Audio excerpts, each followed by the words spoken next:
Welcome back to Les Schwab Tire Center's Outdoor GPS. It's time for Owin's Field Report, sponsored by Les Schwab Tire Centers. Welcome back, everyone. Now, it's the field report, right? Now, before we're going to have river levels for you. We're going to have that for you here in a little bit, and we're going to check in with Katie. Hopefully, I do this all in time. But this week, first week of duck season, and you all know that's my favorite thing in the whole world to do. And I was not about to let the truck collect dust, okay? It was covering ground, and a lot of ground. First thing that I would say, if you're also a duck hunter, I have not seen mallards anywhere, and I've been a lot of different places. This week was only able to take four mallards total, 25% of which were interesting. We'll get to that. But that's the first thing that I would mention, is that there's just not any mallards around right now, which is not completely out of the normal for being that first week, although you would expect a few more locals around. Could be for a number of different reasons, but I just couldn't find them, come across them. And the area that I was in didn't seem like anybody else could as well. But overall, out 5 different times, 4 limits on those days, and then one day where it was just a day. Happens, right? You can't have limits every single day, although we try. But it was a very, very good week. Here's some photos. We'll go over those just to give you a rundown on how things went for myself. Yeah. All right, listen. This is a pretty darn good limit. Me and my buddy, Mr. Fish, out there chasing ducks around. And there's a special one that's going to come up here in a little bit. And Ryan, you can kind of work through them. There you go. And even Drago, look at him. He's looking at that band like, whoa, is that mine?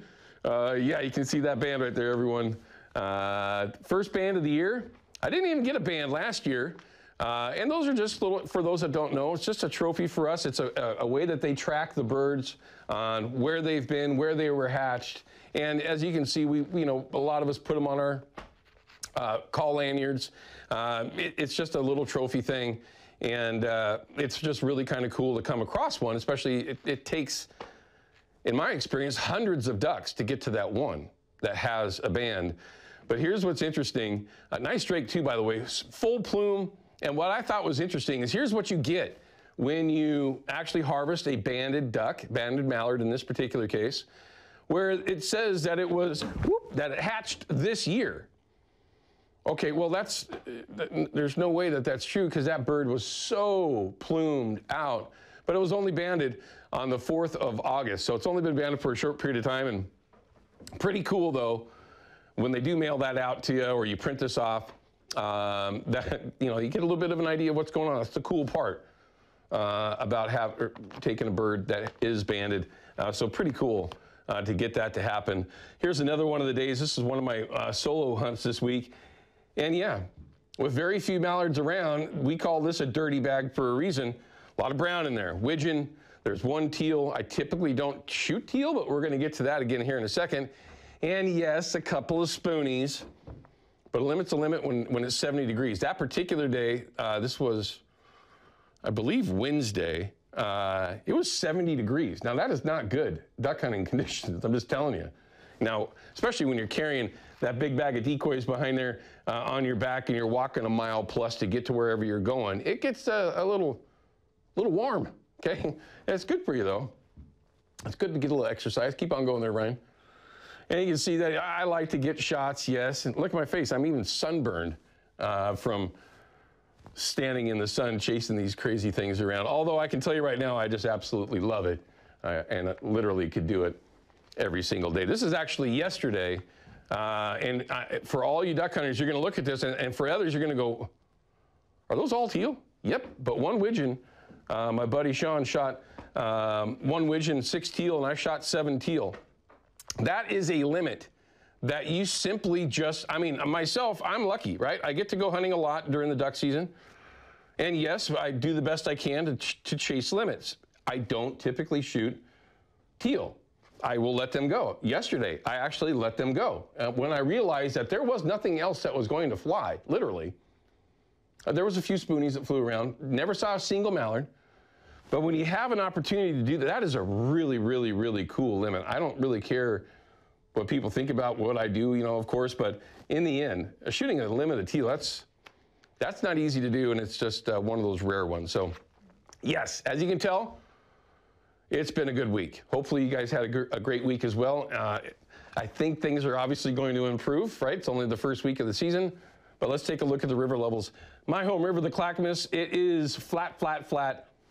Nothing forecasted to change, and that's going to be pretty much consistent all the way through, even along the coast. Wilson down into the threes already at 3.8.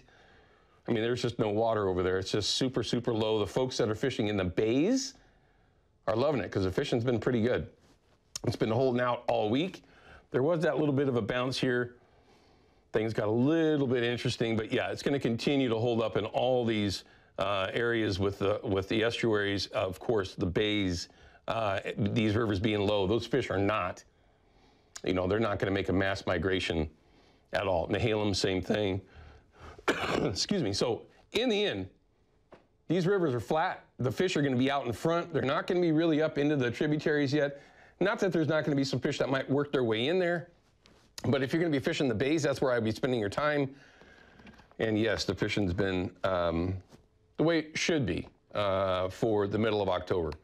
And from what I understand in Tillamook, even the grass hasn't been that bad. So that's a darn good thing by itself. As always, you don't want to have to deal with that stuff too much. Here you go.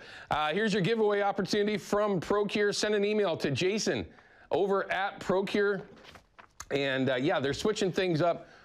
We'll get that all finalized on what that's going to be. I think we're going to slant that towards winter steelhead, which is the next big thing on our doorstep. So all you got to do is just send that email. And yes, there's a winner every week. And if I could grab my phone quickly, I would pull that up for you, but I'm not going to be able to do that. Jason sends me that weekly winner just about every Monday.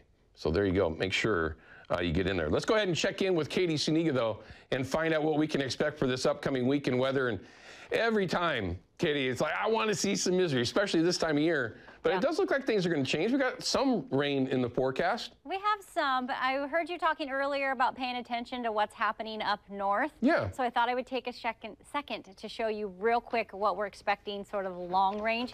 If you haven't heard, it's an El Nino. What that means is our jet stream is splitting and there's high pressure that sits over Canada.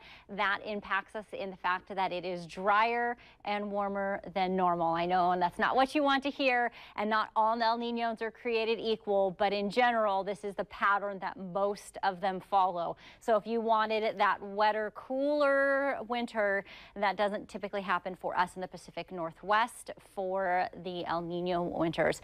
More clouds up at Ski Bowl. Things are starting to fill in there. Quite a bit of fog still in the valley today. We are expecting that to eventually mix out. Now we'll talk about this first round that we're looking at. We have sort of two troughs that are dropping in. The first one's very weak. You'll notice that we stay cloudy through today, and then just a few showers come in and then drop right back out as we go into the evening. That means a trickle could happen maybe tonight and maybe into Monday morning, but a majority of that is tomorrow morning. And then we get through Tuesday into Wednesday. That's when that next round is coming toward us.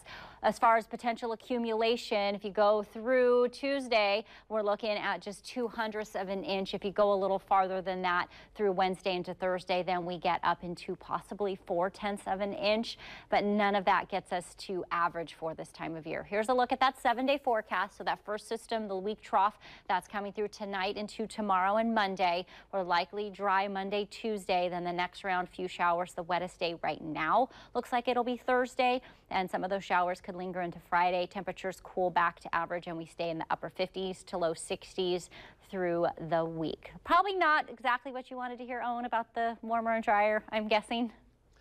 No, I mean, it's not bad. It's the whole El Nino thing is kind of interesting for all of us that lived here all of our lives in the Northwest. El Nino is nothing new. Yeah. But you mentioned that it can be sometimes more wet than, say, what they're forecasting for this year. Is that accurate?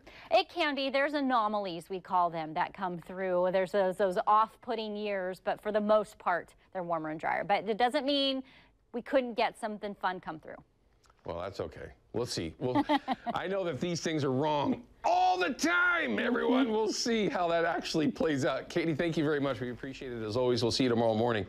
All right, we're going to cut to a quick break. When we come back, we're going to introduce you to the new owner of Fisherman's Marine and Outdoor. Sandy Nan. We're going to find out from him, his background, what his thoughts are going forward, and what we all as outdoors people here in the Northwest might expect from an icon like Fisherman's Marine. Don't go anywhere. We'll be right back. Outdoor GPS is brought to you by P-Line, Because We Fish, by CCA Oregon, fish-focused, member-driven, and by Hawken Fishing, perfection in fishing gear.